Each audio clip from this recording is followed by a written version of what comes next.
My gut starts to do these weird acrobatic stunts because on the inside I am flipping out as you undo me with all of your questions. Like tight ropes, unraveling under my unbalanced toes, I start to wobble and tip in the air around answers, careful not to stumble and slip down into the pity-filled net you prepared for me right below tension and just above pavement. I realize I am not safe in this conversation here with you. As I watch you nod and call me sis, when I just call you a judge on the sidelines, just waiting for me to risk vulnerability and stutter step my way into misrated perceptions. You tailor-made for me the outfits, yet your measures of success are way too short. I'm a bigger person than the dimensions of your box. You see, this could have been a great conversation. Except now, now we're 6 whole minutes into this routine and already I'm on display. A showcase of contortions, balancing acts, and uneven bar routines. My mouth, my words on exhibition where verbs are performances and common nouns compete with running time clocks where every subject from my lips is subject to deductions and prepositions plie, allow for balance and bronze and score sheets pierce my compound sentences like perfect landings that I could never quite nail. It's always around minute 6 when it happens.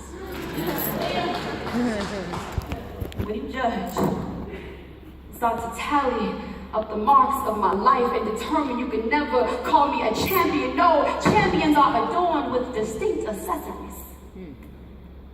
Physical evidence of prized potential and conquered hopes, yet you see none when you look at me. So you start to wonder, how is it that her talents and gifts have taken her all over the world, yet she's never seemed to have won herself a ring?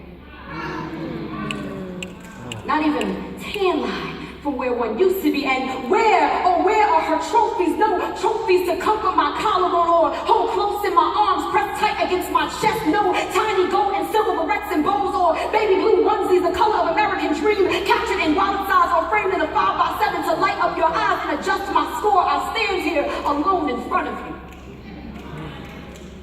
without the spoils of your unconquerable fairy tales and time-stamped glory, past due, undelivered by the composure of my manner and the contents of my womb. The answer is no.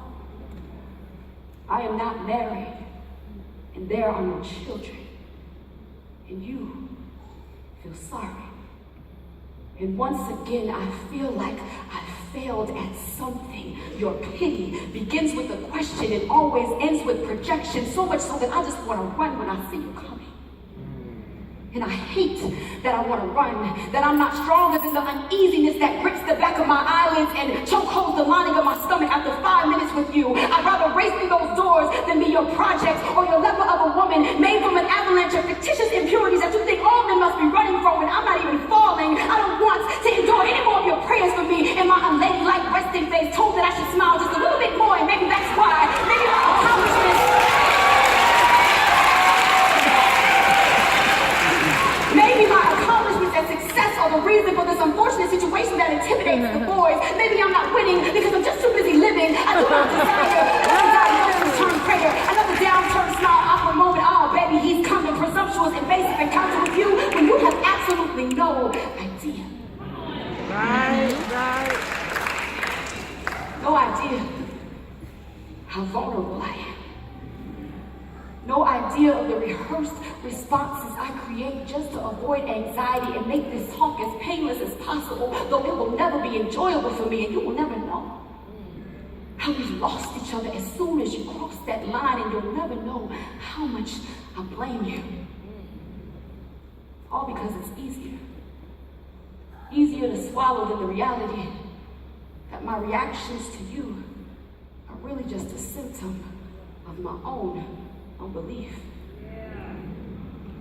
I mean, how could you know that right before my conversation with you, there was a conversation with a doctor who expressed her concern over my age and my ovaries? While I wait on God, she inquired, Melody, do you have a plan? You couldn't have known the emptiness I felt in the pit of my stomach as my shaking voice replied, no, I don't have one. And the silence that creeps between us as the words high risk collided with my watery eyes. And I wish that in that moment I heard God screaming his love, raising his hand to proclaim Jeremiah 29:11 over my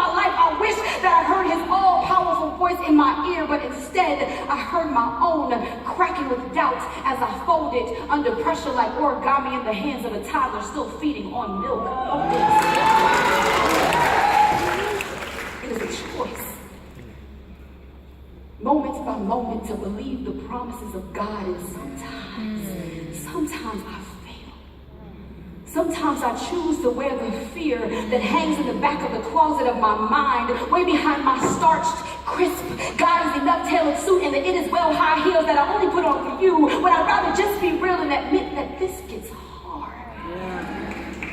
And sometimes I need you.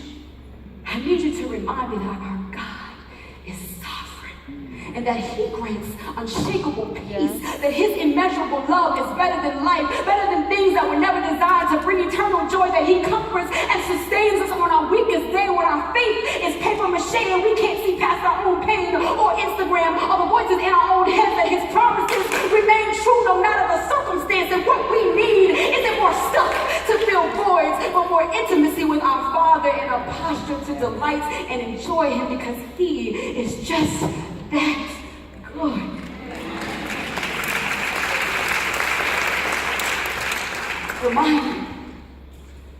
Remind me that unbelief is the root of all sin, and all worry and fear flow from lack of faith in His word, because either He is God or something else is.